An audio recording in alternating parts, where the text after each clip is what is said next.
আসসালামু আলাইকুম রহমতুল্লাহি ওবারাকাতু। রোজার ফজিলত সম্পর্কে 5টি হাদিস আজকে আপনাদের সামনে তুলে ধরব। আশা করি সম্পূর্ণ ভিডিওটির সাথেই থাকবেন। পবিত্র মাহে রমজান হিজরি সনের সেরা মাস। এই মাসেই আল্লাহ তাআলা পবিত্র কুরআন মাজিদ নাজিল করেছেন। আল্লাহ তাআলার কাছে রোজা অত্যন্ত প্রিয় একটি ইবাদত। এর প্রতিদান আল্লাহ তাআলা নিজ হাতে দেওয়ার ঘোষণা দিয়েছেন। অসংখ্য হাদিসে রোজার ফজিলত মর্যাদা সম্পর্কে বর্ণনা করা হয়েছে। নিম্নে রোজা সম্পর্কিত 5টি হাদিস তুলে ধরা হলো। নাম্বার 1, হযরত আব্দুল্লাহ ইবনে ওমর রাদিয়াল্লাহু তাআলা থেকে বর্ণিত, রাসূল সাল্লাল্লাহু আলাইহি ওয়াসাল্লাম ইরশাদ করেন, কিয়ামতের দিন রোজা ও কুরআন বান্দার জন্য সুপারিশ করবে।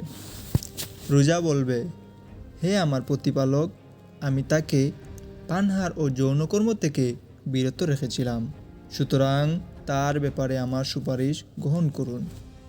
কুরআন বলবে, আমি তাকে রাতের ঘুম থেকে বিরত রেখেছিলাম, সুতরাং তার ব্যাপারে আমার সুপারিশ গ্রহণ করুন।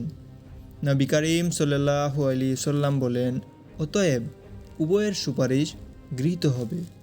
নাম্বার 2, হযরত আবু হুরায়রা রাদিয়াল্লাহু তাআলা থেকে বর্ণিত, তিনি বলেন, রাসূল সাল্লাল্লাহু আলাইহি ওয়াসাল্লাম বলেছেন, রোজা ডাল স্বরূপ।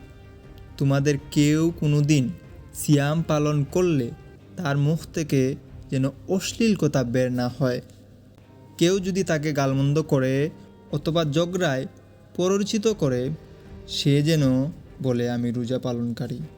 নাম্বার 3, হযরত আবু সাঈদ রাদিয়াল্লাহু তাআলা বর্ণনা করেন, রাসূল সাল্লাল্লাহু আলাইহি ওয়াসাল্লাম বলেছেন, যে বান্দা আল্লাহর পথে একদিন মাত্র রোজা রাখবে, সেই বান্দাকে বিনিময়ে আল্লাহ তাআলা জাহান্নাম থেকে 70 বছরের পথ পরিমাণ দূরত্বে রাখবেন। সুবহানাল্লাহ। নাম্বার 4, হযরত আবু হুরায়রা রাদিয়াল্লাহু তাআলা থেকে বর্ণিত, তিনি বলেন, নবী করিম সাল্লাল্লাহু আলাইহি ওয়াসাল্লাম ইরশাদ করেছেন, যে ব্যক্তি পরিপূর্ণ বিশ্বাস ও পর্যালোচনা সহ রমজান মাসে রোজা পালন করবে, তার পূর্ববর্তী ও পরবর্তী গুনাহ মাফ করে দেওয়া হবে। সুবহানাল্লাহ। নাম্বার 5, হযরত সাহল বিন সাদ রাদিয়াল্লাহু তাআলা থেকে বর্ণিত, তিনি বলেছেন, রাসূল সাল্লাল্লাহু আলাইহি ওয়াসাল্লাম ইরশাদ করেন, জান্নাতের একটি দরজা আছে, একে রায়হান বলা হয়।